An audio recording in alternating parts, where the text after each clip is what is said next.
I can't think of a clever joke to lead into this one, so I'll start with an acknowledgement that I had hoped to get this review of the first 2 episodes of Wandavision out earlier than this, and I hope to try and get on top of it and review new episodes in a more timely manner. It's just a case of the weekend didn't pan out the way I wanted it to. But let's get my thoughts out there on the first 2 episodes of WandaVision, now available on Disney+. And I think I'll actually be able to talk about these almost entirely spoiler-free, beyond just sort of describing the general premise of the thing, if you consider that a spoiler, if you're trying to go in that cold. And if you're trying to go in that cold, why are you watching this video? You have a very weird way of going about things. Just see the darn thing already. I'm lecturing a theoretical person who I'm not sure exists. Anyways, there might be 1 or 2 vaguely spoilerish things that I'll save those for the end. I don't plan to do any speculation because that's not me. I'm not a speculative person. Unless I pick up on something really specific and I'm like, ooh, I think that's that. Like, I'm not going to pore over this for hints and try and figure out where it's going. I'm just going to see where it goes and try and enjoy it. And am I enjoying it so far? Yeah, for the most part. This is one of those things that right now I respect it more than I enjoy it. So what this is, at least 2 episodes in, and by the way, I think I had wondered, and I suspected the reason, and I ended up being mostly right. But I had wondered, why did they put out the first 2 episodes and not the first one? Well, first of all, episodes are only half hour long, so it's not that big an ask to do them both back to back. And the second is showing them both back to back gives you a sense of the pattern that we're coming in here for. Because the thing is, you would have seen from the trailers that there's this Wanda and Vision in a basically dated sitcom environment, interacting with sitcom stock characters. That pretty much is the show. It's played very, very straight. And it is, having the 2 episodes back to back kind of moves you forward and gives you a sense of, oh, we are progressing down like sort of eras of sitcoms a little bit. And that said, there isn't a huge difference between these 2. They're kind of pulling their influences from sort of Leave It to Beaver for the first one, and then Bewitched very blatantly for the second one. But then some things happen at the very end that sort of indicate, okay, yeah, we are going to keep progressing forward with each episode to sort of a newer era of sitcoms that we're going to, I was gonna say spoof, but it's not really spoofing. It is just straight up doing an episode of that kind of show with the characters of Wanda Maximoff and Vision. And that's sort of what I mean when I say I respect it a little bit more than I enjoy it, because the commitment to the bit is impressive. It really does go all out into feeling very authentic in recreating these eras of sitcoms, right down to the camera styles used, the use of a live audience reacting to everything, the style of jokes, the interactions, the pacing of it. It really is a true proper recreation of these era of sitcoms. The problem is, I don't really like these era of sitcoms. I don't really like sitcoms in general. They're not, it's not my favorite genre of television, by and large. I'm not going to say there's no sitcoms I like, but like there aren't many that I can watch more than like a sporadic episode of here or there. It's not really my thing. And these sorts of old-fashioned ones, and theoretically I should have some degree of nostalgia for, I wasn't alive when these things were airing. I'm not that old, but I am old enough to remember when Nick at Night used to air these sorts of things, you know, after Nickelodeon was done showing cartoons for the day. So, you know, I've seen these kinds of shows, so I do have a reference point to it, and it does tie to my own childhood, but I still don't have nostalgia for this. On that level, the second episode was a little bit harder for me than the first, to the point that I actually fast-forwarded through a couple of sections of it, and this just has to do with specific buttons for me and just things I deeply don't like. In this case, it was kind of humiliation and cringe humor. It's funny, I tend to latch onto cringe humor as if it's a new thing, but I forget how far back down the line of classic sitcoms it really does go. And when I say cringe humor, I mean setting up a situation where it's immensely clear precisely how it's going to go wrong, and then you just have to watch it play out and go wrong in a very long, extended, drawn-out way. And that makes me uncomfortable. I don't enjoy watching that. I never really have. And there's more of that in the second episode than the first. That doesn't make the second episode worse than the first in terms of what it's actually doing, what it's communicating, and the little bits of what might else be going on that we get. But that has to do with my own personal things and my hang-ups and the things that just make me go, oh, there was more of that in the second episode. But what I can absolutely tell you, these two characters were shortchanged in the movies. To a certain degree as individuals, but absolutely as a couple. They have phenomenal chemistry. And like, we got little tiny tastes of that in the movies. A scene here, a scene there, and they did seem to bounce off each other well. But here, we just get to dwell in the space of them being magnetic together. These two are fantastic.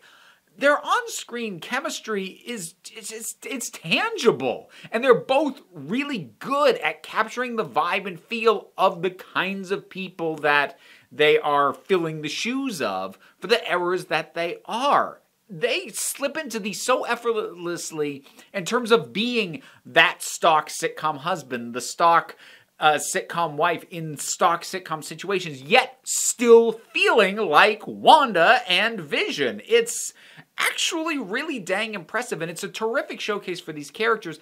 And as a result, it's already made me way more interested and excited in the other stuff that Disney Plus is planning to bring out as far as the series go. I'm now way more excited for something like, say, Falcon and the Winter Soldier than I was before. I was, kind of excited about that, but seeing how much justice is being done to what had been supporting characters in the main shows, and the main films, rather, is being done by the show, I'm now excited to see that kind of justice and really bolstering and strengthening and taking full advantage of the performances for other characters who have kind of been sidelined by the movies.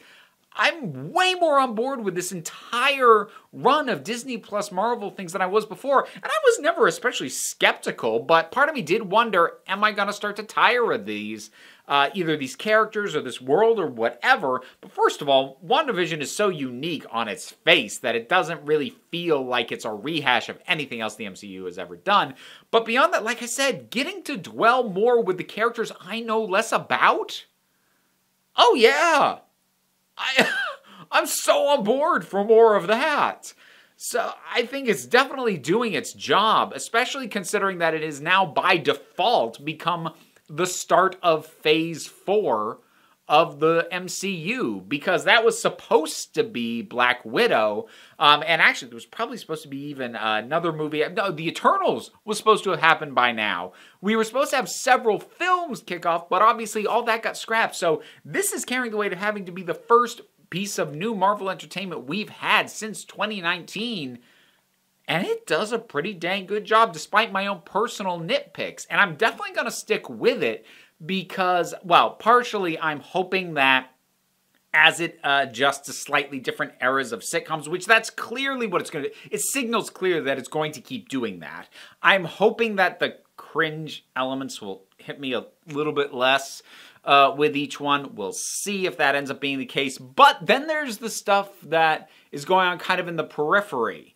And that's where spoilers kind of lie, so I am going to start to talk about some of the specific details, and at least stuff that I noticed that I found interesting in terms of how it sort of creeps in on you, and creeps in on the other characters. So, if you haven't seen it yet, I'm recommending it. You do have to know your own tolerance for classic golden age, well, I say golden age, I guess we're supposedly now in the golden age of television, whatever, classic 50s, 60s sitcoms. If your tolerance for those is super low, like you just can't stand them, this may actually be kind of hard for you because it is just doing that straight up. So take your understanding and awareness of your own enjoyment of that kind of thing on board. But if that's not going to be an impediment for you, get on this. Now, spoilers. The ways in which we get the little hints, not necessarily of what's really going on, because very few things are pointing definitively at what the real thing is, but we're obviously seeing cracks in the reality of what is going on. And there are more of them in the second episode. And the way they get brought in is really interesting, because it's basically anything that feels like it is deviating from the formula of the sitcoms the episode is emulating has a sense of ominousness about it. Things slow down a little. The camera work goes a little bit off script in terms of how these sorts of shows would normally be shot. The music gets a little ominous, and it's all sorts of things, whether it be just a voice over the radio, a character failing to react in a reasonable way to another character choking. These little things that just feel off, like, well, that doesn't fit the formula of what's going on, therefore there is an unreality and a sinisterness to it that I'm really enjoying watching it creep in. Especially towards the end of the second episode, where they flat out see something that, like, okay, that's weird. Even by the standards of what already is going on, which is weird, that is weird. And Wanda just goes, no. And it like rolls back time as if somebody rewound a taped episode to go back to a little bit earlier, and suddenly, no, that just won't have happened. Which does seem to imply that Wanda has at least some degree of agency in whatever the heck is going on. And I said I wasn't going to do speculation. I guess I lied a little bit. I'm at least going to float some possibilities. So the voice we hear over the radio says, Wanda, who's doing this to you? Which would imply that someone has done something to Wanda. Maybe she is in some sort of, I don't know, narcotic, drug, psychedelic-induced coma. Maybe she's in some sort of simulation that people are trying to hack into and pull her out of. But the fact that she had the agency to be able to roll back time seemingly on her own command would at least imply the possibility that she's done this to herself. Possibly unknowingly, which would have a lot of precedent in the comics. The way Wanda, Scarlet Witch's powers work is so nebulous that they have more than a few times had her just rewrite reality almost without meaning to. So there's certainly precedent for that, and there's been word that this is somehow going to tie into Doctor Strange and the Multiverse of Madness, so which will be a film, I guess, next year? I can't remember the schedule releases anymore. Everything got so screwed up. But that would sort of lend itself to this idea that Wanda is the one who's created all this. But even that would feel too clean, because we see breaks from some of the other people, from some of the other characters. There was one of the women at sort of the little neighborhood meetup thing who has this moment of like, sometimes I wonder how I even got here.